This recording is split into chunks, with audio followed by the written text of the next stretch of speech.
Hola, mi nombre es Luz Liscano. Yo soy médico cirujano egresado de la Universidad de los Andes y actualmente residente de segundo año de posgrado de gastroenterología del Centro de Control de Cáncer Gastrointestinal Dr. Luis E. Anderson. Quisiera agradecer a la Asociación Científica de Estudiantes de Medicina por la invitación, conmemorando el día de hoy, el Día contra las Infecciones de las Hepatitis Virales. Mi ponencia se trata de la infección por el virus de la hepatitis B. Vamos a entrar en materia para conocer el impacto que tiene esta infección en nuestra sociedad. Hay que conocer algunos datos y como lo es, que la OMS estima que existen alrededor de 257 millones de personas que viven con la infección crónica, que es causante de alrededor de 887.000 muertes al año por las complicaciones, y que solo 10.5% de los infectados están al tanto de su diagnóstico. De estos, 16.7% son los que reciben tratamiento oportuno. La distribución a nivel mundial es bastante variable, siendo las principales zonas afectadas la región del África y del Pacífico Occidental. Para nuestro continente, las principales zonas o las zonas de endemicidad intermedia o de compromiso intermedio es la región de la cuenca del Amazonas, Haití, República Dominicana, también algunas zonas de Argentina, Chile, Bolivia, Perú y Ecuador. Conociendo algunos datos sobre el virus, se trata de uno de los virus con envoltura más pequeños causantes de infección en el ser humano, y es de 50 a 100 veces más contagioso que el virus de inmunodeficiencia humana. Es capaz de sobrevivir fuera del organismo hasta por 7 días. Tiene una composición en la parte más externa dada por el antígeno de superficie con sus variantes en las proteínas, la nucleocápside compuesta por el antígeno del core, y en la porción central encontramos el antígeno E y el genoma viral compuesto por un ADN circular de doble cadena con una hebra incompleta, y también podemos encontrar una ADN polimerasa con actividad de transcriptasa inversa. Gracias a las variaciones en el antígeno de superficie en sus proteínas, se han identificado alrededor de 10 genotipos y 8 subtipos, con una gran variabilidad geográfica a nivel mundial, siendo que para la región de Centro y Suramérica es el genotipo F el más frecuente encontrado, seguido del H. Y el C, como el F, son los que principalmente se asocian a una de las complicaciones, que es el hepatocarcinoma. Continuamos sabiendo que es un virus hepatotropo, pero no citopático, en el cual el organismo es capaz de eliminarlo o de depurarlo gracias a la respuesta inmunitaria, tanto la innata como la adaptativa, la cual debe ocurrir de manera oportuna y de forma efectiva. Y de esta manera logra eliminar el virus a partir de la destrucción de los hepatocitos infectados. Sin embargo, para poder hacerlo, de forma paradójica, destruye parénquima hepático, y esto puede traer ciertas implicaciones. Cuando la respuesta no es apropiada, especialmente la adaptativa, la mediada por células T, da como consecuencia la infección crónica. Vemos acá como un virión del virus B es captado por el hepatocito gracias a la expresión del antígeno de superficie, entra a la nucleocápside y a nivel del genoma, de la célula, del núcleo, se libera el genoma viral, que es transformado en un ADN con un enlace covalente cerrado que es integrado en el genoma celular. De allí, esta partícula genómica va a ser utilizado como una plantilla para la síntesis del material genético de los nuevos viriones.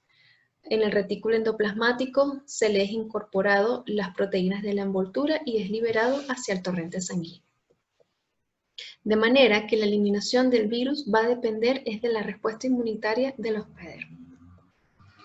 En cuanto a los mecanismos de transmisión, es esencialmente por vía percutánea o el contacto de las mucosas con sangre o con fluidos corporales, como el semen, la secreción cérvico-vaginal, la saliva, las lágrimas, entre otras. La transmisión fecal-oral actualmente pues no está indicada como uno de los mecanismos. ¿Quiénes están en riesgo? Aquellos individuos con uso de drogas inyectables, tatuajes, perforaciones, debido a contaminación del instrumental utilizado, cuando algunos procedimientos médicos, ya sean cirugías o procedimientos odontológicos, cuando no es procesado adecuadamente el material, las transfusiones de sangre también podrían ser una causa. Sin embargo, esto ha disminuido en la actualidad gracias a las pruebas o los sistemas de tamizaje a los cuales son sometidos las donaciones a nivel de los bancos de sangre. La transmisión perinatal o vertical es la principal causa en las zonas de más alta prevalencia. A través del contacto cercano o la transmisión horizontal es la que predomina en las zonas de prevalencia intermedia, y esto ocurre en los individuos que comparten de forma cercana con personas infectadas. También es una de las principales causas de las infecciones en el periodo temprano de la infancia entre los niños, alrededor de los 5 años. Y a través de relaciones sexuales es la principal causa en las zonas de bajo prevalencia, relaciones tanto de tipo homosexual como heterosexual. En al menos un 25% de los casos no se logra identificar la causa de la transmisión. Vemos en este gráfico la historia natural de la infección. En un 80-95% se manifiesta como una hepatitis aguda clínica con manifestaciones desde algo muy leve hasta una presentación más severa, como una falla hepática aguda. Y en un 5 al 20% una hepatitis subclínica, básicamente asintomático, que es la principal manifestación que tienen los niños menores de 5 años. En la evolución a partir de esta fase, tenemos que la edad es un factor determinante en la historia natural, considerando que hasta en un 95% de los casos en la población adulta, la infección es superada o es depurada por el sistema inmunológico y se recuperan sin ningún tipo de secuelas. Mientras que en un 5% de los adultos puede evolucionar hacia una infección crónica. Este porcentaje es diferente según la edad, como les nombré.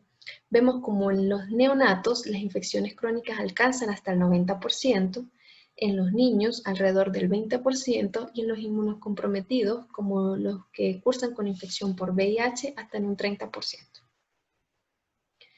Este es el arsenal de paraclínica que debemos solicitar al paciente, incluyendo una hematología completa, todo el perfil hepático. También se deben incluir marcadores serológicos de virus B y se debe descartar coinfección por virus A, C, el D y el VIH, puesto que la coinfección se asocia a un curso más tórpido de la enfermedad. ¿Qué marcadores serológicos tenemos a la mano? Enfoquémonos en este gráfico. A la derecha vemos la cinética de los marcadores serológicos. El primero en aparecer es el antígeno de superficie, aproximadamente 4 semanas posterior a la exposición. Este se eleva y se mantiene alrededor de 12 semanas. En una condición aguda, generalmente se negativiza antes de los 6 meses, dando lugar a la aparición de los anticuerpos. Vemos el antígeno E, aparece al mismo tiempo que el antígeno de superficie o una semana después, y se negativiza mucho antes que lo que hace el antígeno de superficie, apareciendo los anticuerpos. Y alrededor de 4 a 6 semanas posterior a la exposición, aparecen los anticuerpos anticore, inicialmente los IgM y posteriormente los IgG, y esto nos orienta hacia una infección aguda o crónica como uno de los criterios para establecerlo. Vemos entonces que marcadores de infección, el antígeno de superficie y los anticuerpos anticore, ya sea los M para las agudas y los G, indicación de una infección crónica o de una exposición previa. Los marcadores de replicación son el ADN viral, el antígeno E y los anticuerpos anti-E. Sin embargo, la relevancia que tienen estos marcadores es en la infección crónica y más para el pronóstico y decisión de tratamiento. La inmunidad va a ser dada o nos va a orientar es la presencia de anticuerpos anti-antígeno de superficie, ya sea inmunidad natural dado por una infección previa o inmunidad adquirida por la vacuna. ¿Qué hacemos con todos estos marcadores serológicos? ¿Cómo podemos interpretarlos? En un paciente que es negativo para todos estos marcadores, se trata de un paciente que nunca ha estado infectado y que carece de inmunidad. considerándose este un paciente en riesgo que amerita vacunación. Si solo es positivo para el antígeno de superficie, considerándolo más de 6 meses, asociado a un anticuerpo anticore de tipo IgG, es un indicador de infección crónica. Si está asociado a un IgM, una infección aguda, y si también está el IgG, podría tratarse de un pico o una reaparición en un caso de un portador. Si está presente es el IgG anticore y en los anticuerpos antiantígenos de superficie nos está hablando de inmunidad por recuperación de una infección pasada. Pero si está aislado es el anticuerpo antiantígeno de superficie, se trata de inmunidad proporcionada por la vacunación. Un individuo que nunca ha estado expuesto al virus B. Esta es una lámina que quisiera que quedara bien grabada, especialmente en los estudiantes, dado que la infección aguda va a ser determinada entonces por la positividad para el antígeno de superficie asociado a anticuerpos anticore de tipo IgM. También van a haber marcadores de necroinflamación manifestados por la hipertransaminemia e hiperbilirrubinemia. En una infección crónica, el antígeno de superficie permanece positivo por más de 6 meses y va a estar junto con anticuerpos anticore de tipo IgG. Obviamente, negativos los anticuerpos antiantígenos de superficie y habrá variabilidad en cuanto a los antígenos antígeno E y los anticuerpos antiantígeno E según la fase y la historia natural de la infección crónica que ya profundizaremos más adelante. De manera que para una infección aguda por virus B, depende de las manifestaciones clínicas de la edad del paciente. En los menores de 5 años generalmente es una presentación asintomática, pero en los mayores de 5 años en un 30-50% presenta manifestaciones. Tiene un periodo de incubación este virus de 30 a 180 días y puede presentar síntomas inespecíficos virales. Un periodo de prodromo de 1 a 2 semanas en donde lo que predomina es el malestar general, la astenia, la dinamia y puede haber anorexia muy frecuentemente. También se podría asociar náuseas, vómitos, escalofríos y dolor. Luego le sigue la fase ictérica durante 1 o 3 semanas en donde los síntomas sistémicos disminuyen y aparece el tinte ictérico en piel y mucosas, coluria, acolia. Podría asociarse a prurito dependiendo el nivel de hiperbilirrubinemia. Y ya la fase de convalecencia de 6 a 12 semanas en las que el paciente gradualmente recupera el apetito y se reduce la ictericia. En un 10% podría presentarse una enfermedad mediada por inmunocomplejos con manifestaciones como la poliartritis, poliartralgia, angiedema, urticaria, petequias e inclusive glomerulopatías, proteinurias y vasculitis. ¿Cuál es el perfil paraclínico de este paciente? La hipertransaminemia moderada a severa con valores entre 500 y 5000. Recordemos que la alaninoaminotransferasa, siendo su ubicación citosólica, es la que tiene mayor especificidad y sensibilidad para las hepatopatías virales y una relación TGO-TGP menos de 1. También cursan con hiperbilirrubinemia, típicamente menor de 10 miligramos por decilitro, y podría haber elevación o valores normales de fosfatasa alcalina, tiempos de protrombina, alteración o no de la albúmina, y más que todos estos hallazgos es cuando se asocia a una insuficiencia hepática. Y en cuanto a la hematología completa, podría estar normal o podría demostrarse una leve leucopenia con o sin linfocitosis. ¿Qué tratamiento para las infecciones agudas? Son esencialmente manejos ambulatorios y sintomáticos. Es importante asegurar la ingesta oral y hacer cualquier tipo de reposición si se asocia a vómitos o diarrea. No hay recomendaciones específicas sobre restricciones en la dieta. Lo que sí es claro es que hay que prohibir el consumo de alcohol, al menos durante la fase aguda. Discontinuar cualquier medicamento no esencial, incluyendo paracetamol. Evitar actividad física de esfuerzo, y la hospitalización es en los casos de vómito persistente, anorexia, la intolerancia a la vía oral, deshidratación moderada o severo o cuando haya síntomas o signos que sugieran falla hepática aguda. La terapia antiviral no es indicada en estos casos, pues por lo que les nombré, en un 95% La respuesta inmunitaria del hospedero es suficiente para depurar el virus. Su indicación en una hepatitis aguda es en los casos de falla hepática aguda severa o en un paciente que se encuentra en lista de espera para un trasplante hepático. Continuamos con la hepatitis B en su presentación crónica. Sus manifestaciones clínicas en la fase temprana realmente es un paciente asintomático o podría haber síntomas inespecíficos como dolor en hipocondrio derecho. En la fase tardía ya aparecen los estigmas de cirrosis, los cuales son múltiples. Podremos ver las ictericias, las arañas vasculares, el eritema palmar, hallazgos de hipertensión portal como la presencia de varices esofágicas, la circulación colateral, complicaciones como con hemorragia digestiva, la citis, varices anorrectal también puede haber, ginecomastia, atrofia testicular, complicaciones como un síndrome hepatorrenal y el edema periférico también son hallazgos. También complicaciones como lo conocemos de la encefalopatía hepática. También en un 20% podría haber manifestaciones extrahepáticas, así como en la presentación aguda. Estos pacientes crónicos es necesario valorar el estatus de la vacunación por el virus A y si no la tienen, aplicarla, descartarse coinfección con otros virus y comorbilidades asociadas, valorar historia familiar y riesgo de hepatocarcinoma también, valorar la actividad viral y también la función hepática.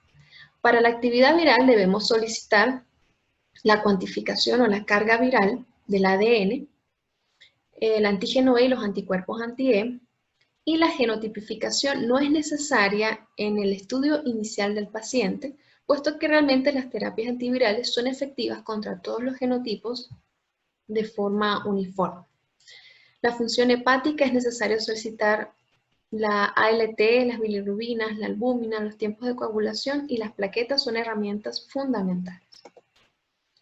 Tenemos acá que para evaluar el estado histológico del parénquima hepático tenemos la biopsia, esta es la prueba Gold estándar, nos ofrece información sobre el grado de necroinflamación y sobre la fibrosis. Esto tiene relevancia a la hora de decidir el tratamiento y de considerar la presencia de comorbilidades. Tenemos para la interpretación de los hallazgos de la biopsia el sistema de Metavir, considerando que un estadio F4 ya es un hallazgo de fibrosis. Sin embargo, la biopsia pues, se puede asociar a complicaciones, marcadores no invasivos han tomado mayor relevancia y dentro de esos tenemos la elastografía, la cual es una herramienta que evalúa la rigidez del parénquima hepático y lo mide en kilopascales. Y también tenemos test bioquímicos como el APRI, el FIB4 y el FibroTest, que se basa en parámetros paraclínicos, los interpreta y ofrece una aproximación del estado fibrótico del parénquima. Estas son alternativas útiles para evitar procedimientos más invasores como lo es la biopsia. Acá tenemos que en un paciente con una infección crónica puede tener una presentación variable en el curso, en la evolución de su enfermedad. En un 8 al 20% progresa en los 5 años a cirrosis y en 5 años en un 20% podría descompensarse desde el punto de vista hepático, con un riesgo anual de 2 al 5% del desarrollo de un carcinoma hepatocelular. Sin embargo, un 5 al 10% podría evolucionar directamente desde una infección crónica sin pasar por la cirrosis hacia la aparición de patología maligna a nivel hepático, considerando también factores como es la asociación con infecciones virales por VIH, virus C, virus D, y cofactores como el consumo de licor, la edad avanzada, el sexo masculino, historia familiar y el genotipo C. Acá tenemos un gráfico de gran importancia que nos habla sobre la historia natural de la infección crónica. Clásicamente se han definido 4 fases que no son estáticas. Un individuo puede migrar de una fase a otra de manera impredecible. Y básicamente lo que refleja es el estado dinámico de la enfermedad, el estado dinámico de la relación entre la replicación viral y la respuesta inmunitaria. Tenemos acá en la fase 1, es una fase que en la terminología anterior se describía como una fase de inmunotolerancia, actualmente como una infección crónica por virus B con antígeno E positivo, y es la que vemos en los que adquieren la infección en la infancia. Es un paciente con valores normales de transaminasas, con cuantificación muy alta del ADN viral, así como del antígeno de superficie. Básicamente, desde el punto histológico, no hay fibrosis o esta es mínima.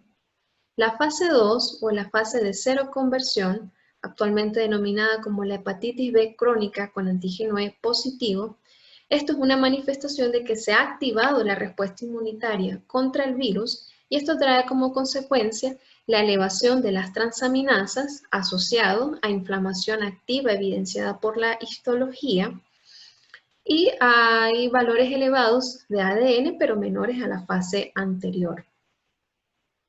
Mientras que cuando la respuesta inmunitaria fue suficiente y efectiva y oportuna, se pasa a la tercera fase que corresponde al portador inactivo. Acá la respuesta inmunitaria logró controlar la infección y esto es manifestado por la disminución o la normalización de los valores de las transaminasas, la caída del ADN viral y del antígeno de superficie. Desde el punto de vista histológico, la fibrosis es mínima y actualmente se le denomina como infección crónica con antígeno E negativo.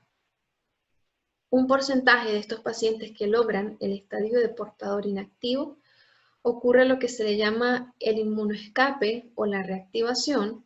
Esto es asociado más que todo a mutaciones a nivel del ADN y conlleva a que nuevamente se active la respuesta inmunitaria, nuevamente elevan las transaminasas, se eleva la carga viral, pero no tanto como la fase de inmunotolerancia, y desde el punto de vista histológico hay inflamación activa. Y a esto se le llama actualmente como una hepatitis B crónica antígeno E negativo. En estas dos fases en las que la respuesta inmunitaria está activa, son los momentos óptimos para dar el tratamiento porque es el momento en el que las terapias tienen la mayor efectividad. Este gráfico básicamente es lo mismo de lo que vimos en la imagen anterior, pero tenemos adicionalmente una fase 5 que en la nomenclatura actual es descrita como una infección resuelta por el virus B y se manifiesta con un antígeno de superficie negativo, antígeno E negativo, una carga viral prácticamente indetectable, con normalización de los parámetros bioquímicos de necroinflamación y a nivel hepático, desde el punto de vista histológico, no hay inflamación ni hay fibrosis. ¿Qué objetivos tiene el tratamiento? Mejorar la sobrevida y la calidad de vida, evitar la transmisión madre-hijo y la reactivación de la hepatitis B en individuos inmunocomprometidos. Para lograrlo, ya los investigadores han identificado que es la replicación viral el principal biomarcador pronóstico de la evolución de la enfermedad. Por lo tanto, es la supresión sostenida de la carga viral el principal objetivo. Para esto también es necesario lograr una pérdida o una negativización del antígeno E con o sin cero conversión a los anticuerpos anti-antígeno E. Esto se trata de un objetivo valioso y pone en manifiesto un control inmunológico parcial, cuya duración o persistencia realmente depende de la respuesta que tenga el organismo una vez que se ha suspendido la terapia antiviral. También tenemos la negativización del antígeno de superficie con o sin seroconversión hacia anticuerpos antiantígeno de superficie. Este es el objetivo óptimo y es realmente el que se asocia principalmente a la supresión profunda de la replicación. Sin embargo, muy pocos pacientes logran esta negativización, por lo tanto, se utiliza como principal elemento es la desaparición del antígeno E con la aparición de los anticuerpos. También tenemos marcadores de respuesta bioquímica, para lo cual la normalización de la ALT es el hallazgo, y también de respuesta histológica con disminución de los grados de necroinflamación evidenciados por histología. ¿Cuáles son las indicaciones de tratamiento? Va a depender de la carga viral, de las transaminasas y de la histología hepática. Importante, todos los pacientes con cirrosis, ya sea compensada o descompensada, básicamente con cualquier valor de ADN e independientemente del valor de las transaminasas, debe recibir terapia. También, todos aquellos con antígeno E positivo o negativo con carga viral mayor de 2000, pero asociado a transaminasas elevadas y hallazgo histológico de necroinflamación al menos moderada, debe recibir terapia. Y una indicación absoluta son aquellos individuos con una carga viral mayor de 20.000, con transaminasas elevadas independientemente del grado de fibrosis. Este paciente en este contexto ni siquiera necesita biopsia para decidir si amerita o no tratamiento. Y debe considerarse en la fase de inmunotolerante los que son antígeno E positivo con carga viral mayor de 20.000, transaminasas normales, independientemente de la lesión histológica y si es mayor de 30 años. ¿Qué herramientas diagnósticas terapéuticas tenemos? El interferón, el estándar y en la actualidad se utiliza es el interferón pegilado por administración por vía subcutánea semanal 180 microgramos. Tiene un efecto inmunomodulador sostenido y es la principal indicación para los jóvenes sin comorbilidades, ya sea antígeno E positivo o negativo, con enfermedad leve o moderada, compensada. No se debe indicar en pacientes con hipertensión portal ni con hepatocarcinoma. Es un tratamiento definido o finito durante 48 semanas. En cuanto a los análogos de nucleótidos y nucleósidos, los de primera línea actualmente es el tenofovir y el entecavir. Es una terapia muy buena, cómoda para el paciente, vía oral, diario, y es un tratamiento prolongado, no hay esquemas definidos y depende de la respuesta del paciente. Y su efecto es que inhibe la transcriptasa reversa. No tiene ningún efecto sobre el ADN con el enlace covalente cerrado. Por lo tanto, el paciente cuando se le es suspendida esta terapia, tiene una posibilidad de reactivación del virus. Es considerado también seguro y efectivo en los pacientes con cirrosis, inclusive los descompensados y con coinfección por VIH.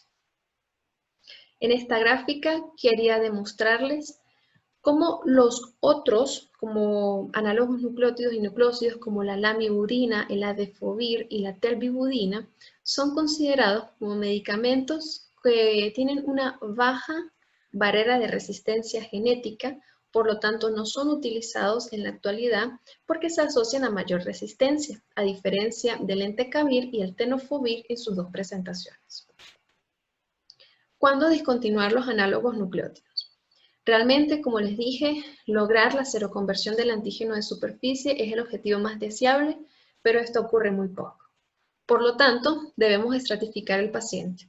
Si es antígeno E positivo, lograr la negativización y la seroconversión es uno de los objetivos, así como lograr cargas de ADN indetectable y normalización de ALT.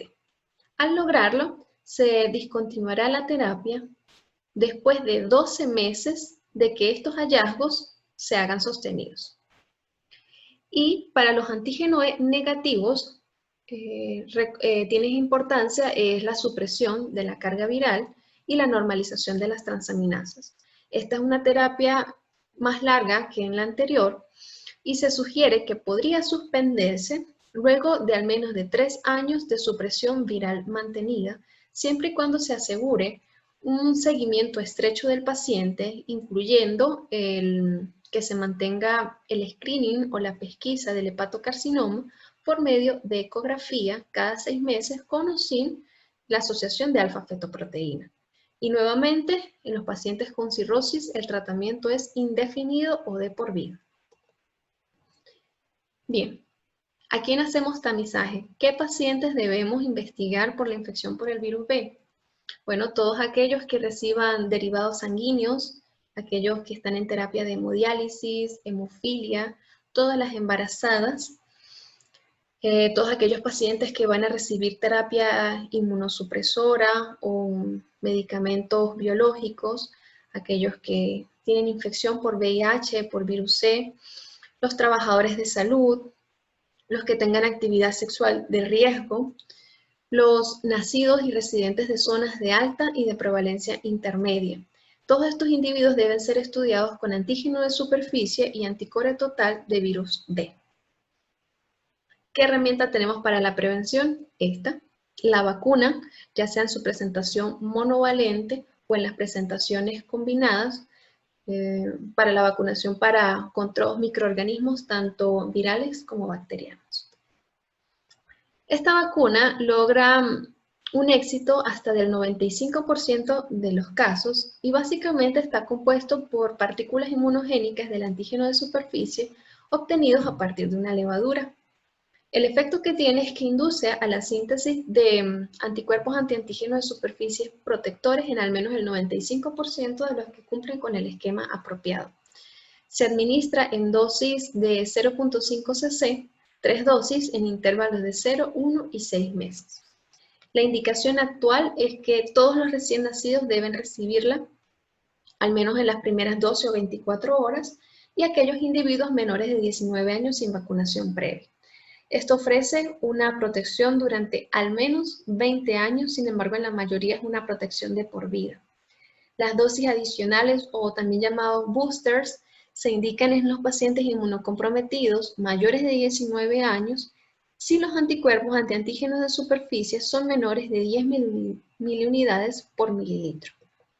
Para el 2017 se logró una cobertura infantil de la vacuna a nivel global del 84%. ¿Cómo podemos prevenir la transmisión madre-hijo? Bien, para los neonatos con madre positivo para el antígeno de superficie, las herramientas son la vacuna con el esquema descrito anteriormente y la inmunoglobulina de hepatitis B, 0.5 cc de vía intramuscular, menos de 12 horas de vida. La lactancia materna es considerada segura. Durante el embarazo es necesario el tamizaje en el primer trimestre. Si el paciente ya estaba recibiendo terapia, debe mantenerla y esencialmente debe ser con tenofovir. Si se evidencia enfermedad hepática avanzada, se debe iniciar el tratamiento. Y si no hay enfermedad hepática avanzada, pero la carga viral es mayor de 200.000 o el antígeno de superficie es mayor de 10 a la 4 unidades internacionales por mililitro, debe iniciarse la profilaxis con tenofovir entre las 24 y 28 semanas de gestación y mantenerla al menos por 12 semanas posterior al parto. Estos procedimientos han permitido la prevención en más del 95% de los individuos. ¿Qué otra prevención tenemos a la mano? Pues el tamizaje en la sangre y en los hemoderivados que se lleva a cabo en los bancos de sangre, la práctica de inyecciones seguras con la utilización de instrumentos o de material descartable y las prácticas sexuales seguras, fomentando a que se reduzca el número de parejas sexuales y el screening periódico en los trabajadores sexuales y también la utilización de métodos de barrera de protección como el condón. ¿Qué tenemos para el futuro? Bueno, pues la OMS establece que para el 2030 tiene la meta de reducir las nuevas infecciones virales en un 90% y reducir las muertes por hepatitis en 65%. Para esto, a partir de la concientización, de formular políticas basadas en la evidencia, prevenir la transmisión y mejorar el tamizaje, el cuidado y el tratamiento disponible. Bien, para finalizar, quisiera dejarle estos mensajes para llevar a la casa y es reconocer que la infección por virus B es un problema de salud pública. En la mayoría de los adultos se resuelve de forma espontánea, a diferencia de que ocurre en los neonatos, que en la mayoría son infecciones crónicas. La infección aguda es definida por un antígeno de superficie positivo asociado a un anticore de tipo IgM, y en la infección crónica este antígeno de superficie persiste positivo por más de 6 meses y se asocia a anticuerpos anticore de tipo IgG. El objetivo principal del tratamiento es lograr la supresión viral sostenida y las herramientas de primera línea son el entecavir, el tenofovir y el peginterferón. Las claves para la prevención son la vacunación, el tamizaje y ofrecer el tratamiento con disponibilidad a nivel mundial y de manera oportuna. Esta imagen que tengo acá es del centro del cual formo parte. Fue creado en el año de 1984 como iniciativa del doctor Walter Oliver y el doctor Louis Anderson, que junto con el apoyo del gobierno japonés crearon esta institución inicialmente dedicada a la prevención y el tratamiento del cáncer gástrico temprano. Sin embargo, desde hace muchos años se dedica al manejo de todas las patologías gastrointestinales y hepatobiliares de nuestra zona, que es la región del estado Táchira y sus aledaños en nuestro país, Venezuela. Me despido agradeciendo por su atención. Quedo atenta a cualquier pregunta que tengan por allí. Y bueno, muchas gracias por todo.